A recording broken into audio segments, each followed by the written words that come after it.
So guys, स्वागत है आप सभी का बैंकर्स ग्रेड पर। Welcome back. इस सेशन में हम लोग डिस्कस करेंगे financial awareness memory based paper part 2। आप लोगों के लिए पार्ट 1 हम ऑलरेडी डिस्कस कर चुके हैं, जिससे आप लोगों को एग्जैक्टली आइडिया लग सके कि टू द पॉइंट अगर हमको प्रिपरेशन करना है तो एटलीस्ट हमको आइडिया मिल जाए दैट ये क्वेश्चंस लास्ट ईयर क्वेश्चन पूछे गए थे। कॉमन है कुछ क्वेश्चंस इसमें, स्किल 2 के भी है, स्किल 3 के भी है। तो हम लोग ये चैप्टर में, ये सेशन में हम लोग डिस्कस करेंगे दैट कौन कौन से और एक्स्ट्रा पार्ट 2 में क्वेश्चंस है आपके, और ये क्वेश्चन से आपको आइडिया लग जाएगा कि इस बार भी आपको कैसे फोकस प्रिपरेशन रखना है। ऑलराइट, लेकिन एक पॉइंट हमेशा ध्यान रखना कि टू द पॉइंट प्रिपरेशन नहीं करोगे तो हमेशा से यही होगा दैट जो प्रिपरेशन करा वो वेस्टेज गया, जो एनर्जी लगाया वो वेस्टेज हुआ। हम लोगों ने आप लोगों के लिए 2 बैच अभी लेटेस्ट स्टार्ट करे थे। 10 दिन पहले एक नया बैच स्टार्ट हुआ था जहां पर अगर आप बेसिक से कवर करना चाहते हो तो बेसिक वाले पॉइंट्स, लेकिन सारे इंपॉर्टेंट चैप्टर ही डिस्कस होंगे, सारे चैप्टर तो पॉसिबल नहीं है, तो ये कवर होंगे आपके मॉर्निंग की बैच में, आप इसमें एनरोल कर सकते हो। एंड ऐसे कैंडिडेट्स जिनको लगता है कि सर हमें तो पूरा बेसिक्स पता है लेकिन हमको प्रैक्टिस करना है, तो आपके लिए प्रैक्टिस के सेशंस शाम में रहते हैं। इसी बैच में आप लोगों के लिए एग्जाम लेवल के प्रैक्टिस सेशंस रहते हैं जिससे आपके पांचों सब्जेक्ट्स प्रिपेयर हो सके। ध्यान दीजिएगा, आपको अगर ऐसा लगता रहेगा कि आपको आता है लेकिन पिछली बार से आपने इंप्रूवमेंट नहीं करा तो स्कोर वैसा ही आने वाला है। स्कोर अगर बढ़ाना है तो रेलेवेंट कंटेंट से या फिर जो टू द पॉइंट हमसे बन सकता है उसके ऊपर हमको प्रिपरेशन करना पड़ेगा और प्रैक्टिस करना पड़ेगा। प्रैक्टिस, लर्निंग एंड रिवीजन, यही 3 की आप लोगों का स्कोर बढ़ाएगी। ये बचे हुए दिनों को यूटिलाइज करेंगे तो रिजल्ट आएगा। अदरवाइज हम लोग यही सोचते रह जाएंगे कि अब नेक्स्ट टाइम पर ऐसा पढ़ेंगे, नेक्स्ट टाइम पर वैसा पढ़ेंगे, नेक्स्ट टाइम कभी नहीं आएगा। तो मेरा वही सजेशन है कि आप लोगों को अगर पहले से प्रिपरेशन भी है तो आप लोग इसी बैच में एनरोल कर सकते हो। इसमें दोनों का एक्सेस आप लोगों को मिल जाएगा। और ऐसे बहुत सारे कैंडिडेट्स है जो एफए कंप्यूटर अवेयरनेस टेस्ट सीरीज का सेपरेट चाहते हैं, आप लोगों के लिए ये कॉम्बो 1799 में अवेलेबल है। लेकिन मेरा रिकमेंडेशन है आप लोगों को दैट आप फुल बैच में जाइए, थोड़ा सा प्राइस उसमें ज्यादा रहेगा बट एटलीस्ट 5 सब्जेक्ट्स आप लोगों की कवर हो जाएंगे जिससे आप लोगों का ओवरऑल स्कोर बढ़े। ओके, बैच में एनरोल करने के लिए आप लोगों को व्हाट्सएप करना है, व्हाट्सएप नंबर स्क्रीन पर अवेलेबल है। जिस टाइम पर भी वीडियो देख रहे हो, 25 दिन 20 दिन जितना भी आप लोगों के टाइम पास में टाइम बचता है उस टाइम पर एनरोल कर सकते हो और एटलीस्ट अपने अवेलेबल टाइम को यूटिलाइज कर सकते हो। बैच में एनरोल करने के लिए व्हाट्सएप करना है, team will help you out with the manual payment process. आगे चलते हैं, सबसे पहला पॉइंट, ऐसे बहुत सारे कैंडिडेट्स है जो बैच में भी एनरोल्ड है बट स्टिल प्रिपरेशन नहीं करते। आप लोग ध्यान दीजिएगा, प्रिपरेशन नहीं करोगे, प्रैक्टिस नहीं करोगे तो कुछ भी रिजल्ट फैच नहीं होगा और गलत डायरेक्शन में तो बिल्कुल नहीं करना है। टू द पॉइंट आइए, टू द पॉइंट करेंगे तो आप देखेंगे कम टाइम में आप ज्यादा कर पा रहे हैं। टू द पॉइंट से मतलब फाइनेंशियल अवेयरनेस की बात नहीं है, ओवरऑल सब्जेक्ट्स की बात हो रही है। ओके, पहला क्वेश्चन हम लोग डिस्कस करने वाले हैं, दैट इज, ये क्वेश्चन आया था, कंफ्यूज कर गया था बहुत सारे कैंडिडेट्स को। ठीक है, for electronic insurance policies with a policy term of more than 1 year, what is the maximum free look period allowed to the policy holder. मैं हिंदी में कन्वर्ट कर देता हूं आप लोगों के लिए। अगर जो भी पॉलिसी ऑनलाइन परचेस होता है, इलेक्ट्रॉनिक इश्योरेंस होता है उसका, तो अगर वो 1 साल से ज्यादा का है तो उसमें maximum free look period allowed जो पॉलिसी मेंबर को रहता है वो कितना रहेगा एज पर दी नॉर्म्स। तो वो आंसर था 30 डेज। ठीक है, ये इलेक्ट्रॉनिक इंश्योरेंस के लिए, पॉलिसी के लिए है, इश्योरेंस के लिए है, तो इसका करेक्ट आंसर 30 डेज है। बहुत सारे कैंडिडेट्स इसको 15 डेज कर आ गए थे तो वो मिस्टेक हो गया था। तो ऐसा सिंपल सॉर्टेड क्वेश्चन आप जो देख रहे हो ना, ये आपका क्वेश्चन सिंपल है बट ये डाइवर्सिफाइड है। नहीं तो हमको लगता है ना खाली बैंकिंग पढ़ लेते, बैंकिंग नहीं, इंश्योरेंस भी है, सेबी का भी है ना, म्यूचुअल फंड का भी है, तो सभी पार्ट हमको इसमें पढ़ना पड़ेगा। अब देखो सेकंड क्वेश्चन है, consider the following statements regarding PM किसान मानधन योजना एंड पीएम श्रम योगी मानधन योजना। इन दोनों स्टेटमेंट, इन दोनों स्कीम को लेकर स्टेटमेंट्स आप लोगों को 4 स्टेटमेंट दिए गए थे। एक और पॉइंट आप लोगों को ध्यान रखना है दैट आपकी एग्जाम में लेंदी स्टेटमेंट बेस्ड क्वेश्चन आते हैं, है ना। टू द पॉइंट तो मैं इसको बोल रहा हूं लेकिन आप लोगों के थोड़े लेंदी बेस्ड क्वेश्चंस आते हैं। तो ऐसे 4 स्टेटमेंट्स आप लोगों को दिए गए थे, I hope it is visible to you. तो पहला आप लोगों को पॉइंट दिया था कि PM KMY and PM SYM में वॉलेंटरी और कॉन्ट्रीब्यूटरी पेंशन स्कीम से that fully funded, that become fully funded only when the subscriber and government make equal monthly contributions. तो इट इज ट्रू, है ना, दोनों इक्वल कॉन्ट्रीब्यूशन करेंगे। Only PM SYM restricts eligibility to individuals earning up to 15,000 per month, है ना। किसान मानधन योजना में ऐसा रेस्ट्रिक्शन नहीं होता है, केवल श्रम योगी मानधन योजना में 15,000 से ज्यादा कमाते तो उन लोगों के लिए स्कीम बेनिफिशियल नहीं है। और in both schemes the life insurance corporation LIC जो है वो केवल एक फंड मैनेजर है जो कि इस पर ध्यान रखता है, फंड को मैनेज करता है। Subscribers age 40 years at the time of the entry pay the highest contribution which can go up to 200 per month, है ना। तो 55 रुपए से लेकर 200 रुपए पर मंथ तक का जाता है। तो all of the statements are true, चारों स्टेटमेंट्स ट्रू है। करेक्ट आंसर इज 1 2 3 4, है ना, चारों स्टेटमेंट्स यहाँ पर ट्रू है। तो मैं आपको बता नहीं रहा हूँ, समझा नहीं रहा हूँ, है ना, मैं आपको क्वेश्चन पैटर्न समझा रहा हूँ कि क्वेश्चन पैटर्न देखो, ये मानधन योजना से आया हुआ था, किसान का रिलेटेड स्कीम था और इसमें भी ये पेंशन रिलेटेड हो गया था। नेक्स्ट क्वेश्चन है, ये भी कंफ्यूज कर गया था बहुत सारे कैंडिडेट्स को। Which initiative is aimed at achieving the government of India's long term vision of Bima for all by 2047, specially focusing on last mile door step insurance access. तो देखो, बीमा फॉर ऑल बाय 2047 का जो इनिशिएटिव चल रहा है government का, उसमें जो करेक्ट आंसर था वो था बीमा ट्रिनिटी। बीमा ट्रिनिटी के अंडर में विस्तार, सुगम, वाहक तीनों आते हैं। ये तीनों स्कीम्स मिलकर काम करेंगे जिससे बीमा फॉर ऑल बाय 2047 एग्जीक्यूशन हो सके। नहीं तो एक स्कीम एक ही पर्टिकुलर सेक्टर के लिए काम कर रहा है, तो उसका करेक्ट आंसर नहीं होगा। लास्ट ईयर कैंडिडेट्स ने उसका आंसर कर दिया था, लाइक बीमा सुगम कर दिया किसी ने बीमा विस्तार कर दिया, बट करेक्ट आंसर वाज बीमा ट्रिनिटी। तीनों के अंडर, तीनों स्कीम इसी के अंडर में आएगा, सो दैट की insurance for all, that is बीमा फॉर ऑल बाय 2047 अचीव हो सके। अब ये देखो कितना डाइवर्सिफाइड क्वेश्चंस आप लोगों के एग्जाम में आए।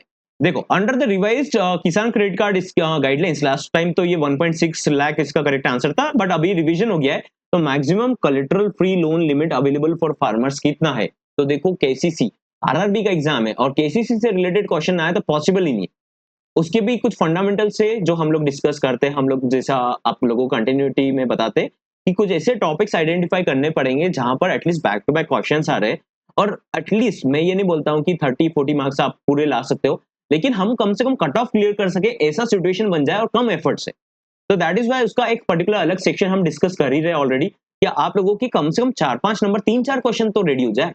12-13 क्वेश्चन, 12-13 हमने टॉपिक्स आइडेंटिफाई करे जिससे क्वेश्चन आ रहे, तो अगर उनसे क्वेश्चन आते तो उनसे 3 से 4 क्वेश्चन तो हमसे बनेगा और आएगा, राइट। पूरा पॉइंट उसका पढ़ना पड़ेगा rather than jumping towards the current financial news. Current financial news अब आउटडेटेड हो चुका है, उससे क्वेश्चन आएगा, बट इतना आएगा आप श्योर नहीं हो सकते। लास्ट टाइम पर 1 से 2 क्वेश्चन आया था, ऑलराइट। सो ये वीडियो के थ्रू मैं आप लोगों को वही बताने की कोशिश कर रहा हूँ कि टू द पैटर्न क्या है हम लोगों का एग्जामिनेशन के बेसिस पर। जैसे मैं आप लोगों को हमेशा बोलता हूँ, प्रायोरिटी सेक्टर लेंडिंग से आपका क्वेश्चन आता ही आता है, तो ये हमको पॉइंट ध्यान रखना है। ये स्केल 2 पर आया था, that is under the revised priority sector lending. देखो, मैं 4 टॉपिक तो आपको अभी वैसे भी वापस से बोल देता हूँ। पीएसएल 12-13 टॉपिक से, केसीसी रिपीट कर देता हूँ इसी पॉइंट को, डीएवाई एनआरएलएम, रिकवरी नॉर्म्स। आज तक ऐसा नहीं हुआ कि इन 4 क्वेश्चन में से एक भी क्वेश्चन नहीं आया। ऐसे 12 से 13 टॉपिक आइडेंटिफाई करेंगे जिसमें से कम 4 से 5 क्वेश्चन आप बना लें। और मैं ये केवल फाइनेंशियल अवेयरनेस के लिए नहीं बोलता हूँ, सारे सब्जेक्ट्स के लिए आप लोगों को बोल रहा हूँ। तो देखो, प्रायोरिटी सेक्टर लेंडिंग से हर बार क्वेश्चन आता है, bank loans to startups that are MSMEs are eligible for PSL classification up to the what maximum limit. तो correct answer is 50 crore. Not particularly MSME, किसी भी सेक्टर में अगर स्टार्टअप का आंसर क्वेश्चन आता है तो 50 करोड़ ही आपको करेक्ट आंसर लगाना है। ये स्केल 2 पर अप्रोक्सीमेट स्केल 2 पर क्वेश्चन आया था। स्केल 3 पर आप लोगों के साथ में वेयर हाउस की रिसीट के ऊपर क्वेश्चन आया था, वो क्वेश्चन भी हम डिस्कस कर लेते।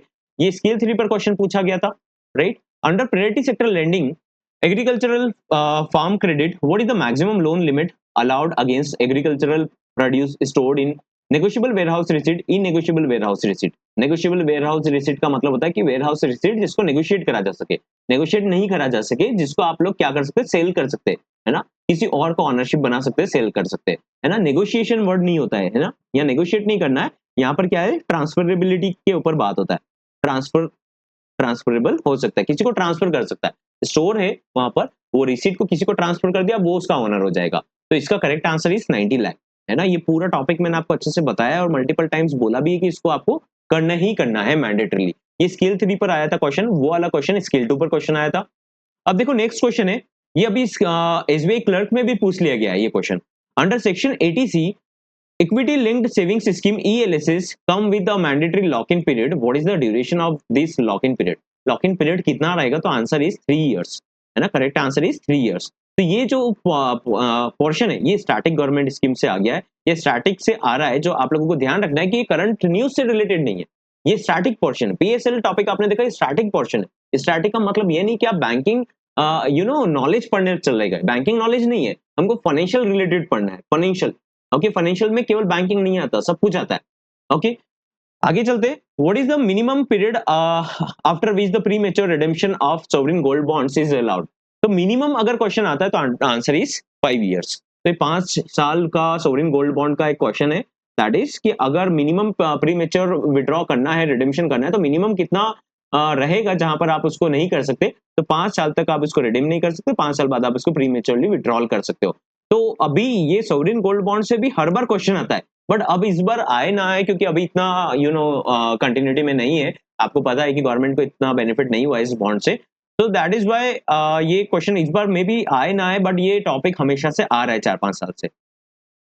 रिकवरी नॉर्म्स का ये क्वेश्चन है, under the insolvency and bankruptcy code what is the maximum period for which the NCLT declared moratorium no legal action allowed can remain in force?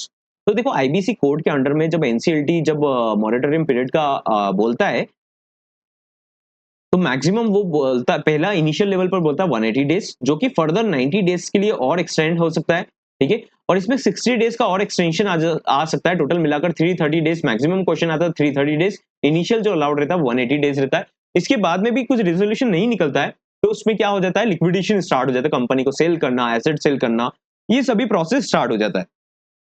तो इसका करेक्ट आंसर है 330 days. Okay, तो I hope आप लोगों को session समझ में आ रहा होगा। सेशन पसंद आता है तो लाइक करना, जिससे और सेशंस आप लोगों के लिए आए। I am pretty much sure कि इतने रेलेवेंट सेशंस आप लोगों के लिए प्रोड्यूस नहीं होते, और वही कोशिश रहता है कि आप लोग है ना बिना भटके, क्योंकि आपका टाइम इंपॉर्टेंट है, आप एटलीस्ट ये अवेलेबल टाइम में प्रॉपर्ली इसको यूज कर सके। विश्वकर्मा स्कीम से दोनों एग्जाम में क्वेश्चन आया था, स्किल 2 हो या स्किल 3। स्किल 2 पर तो आपके परसेंटेज बेस्ड क्वेश्चन आया था, स्किल 3 पर लास्ट टाइम पर क्वेश्चन आया था, which ministry acts as the nodal ministry for implementing the PM Vishwakarma scheme. ये एग्जैक्टली स्किल 3 का क्वेश्चन है जो आपके लास्ट ईयर एग्जाम में पूछा गया था। स्किल 3 पर ये क्वेश्चन था दैट पीएम विश्वकर्मा स्कीम के लिए कौन सी नोडल मिनिस्ट्री जो इंप्लीमेंट कर रही है, एमओएमएसएमई, एमएसडीई या डिपार्टमेंट ऑफ फाइनेंशियल सर्विसेज या ministry of labour and employment. तो करेक्ट आंसर इसका आएगा दैट इज एमओएमएसएमई, है ना।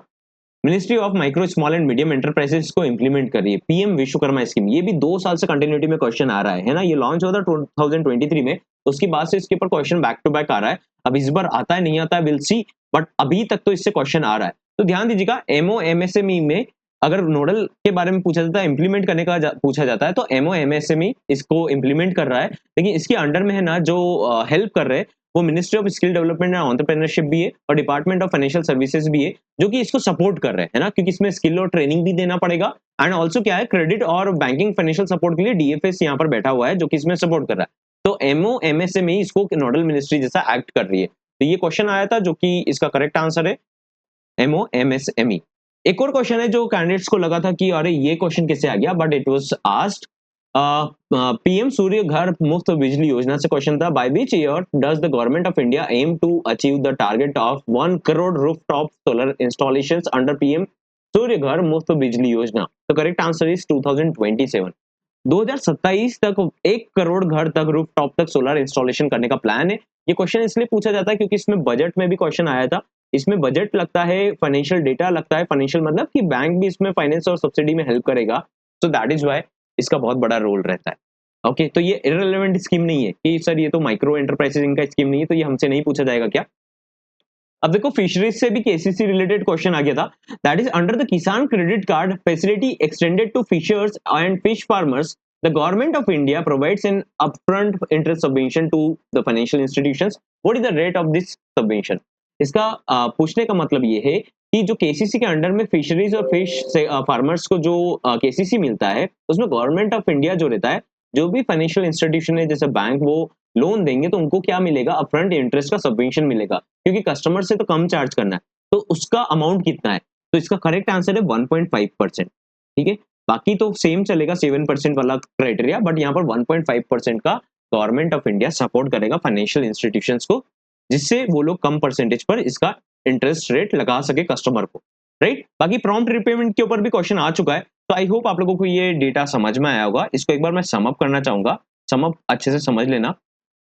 समअप करने से पहले मैं आपको एक पॉइंट बता रहा हूँ, दैट रिवीजन के बिना आपका कुछ भी पढ़ा हुआ काम नहीं आने वाला। रिवीजन नहीं करा तो काम कुछ नहीं आएगा। आप एक इंश्योरेंस पॉलिसी पढ़ लिया या ये कुछ पढ़ लिया, वो आपको हेल्प नहीं करने वाला।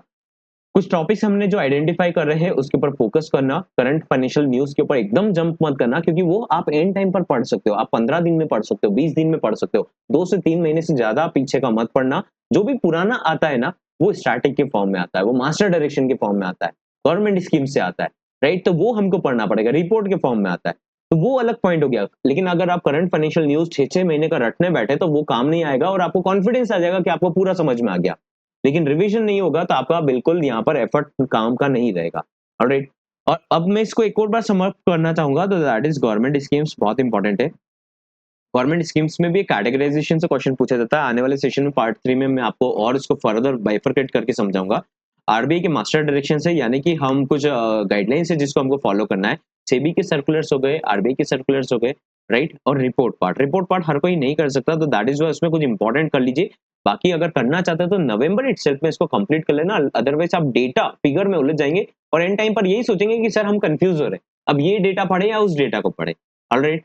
तो इसी के साथ में अगर आप बैच में एनरोल्ड हो तो ध्यान दीजिए, ये टॉपिक तो चलो पीडीएफ ई पीडीएफ के फॉर्म में वेबसाइट पर अपलोड होगा, लेकिन आप लोगों को इंश्योर करना है कि आप रिवीजन कर रहे हो प्रॉपर्ली। जो बैक टू बैक एक सेशन एक बार देख लिया तो उसको छोड़ना नहीं है, उसको बैक टू बैक उसके ई पीडीएफ से आप ऑर्गेनाइज वे में उसको वापस से गो थ्रू कीजिए। बैच में एनरोल नहीं हो तो बैच में एनरोल करने के लिए आप व्हाट्सएप कर सकते हो, व्हाट्सएप नंबर स्क्रीन पर अवेलेबल है। लेकिन एटलीस्ट मेरा ये कहना है कि आप लोग टाइम को यूटिलाइज कीजिए, प्रिपरेशन करिए, टू द पॉइंट करिए। हर दिन अपने आप से क्वेश्चन कीजिए कि कितना इंप्रूवमेंट करा, नहीं करा तो उसके ऊपर काम कीजिए। काम नहीं करोगे रिजल्ट नहीं आएगा ऑनेस्टली। ऑलराइट, मिलते हैं नेक्स्ट सेशन में। Have a great day.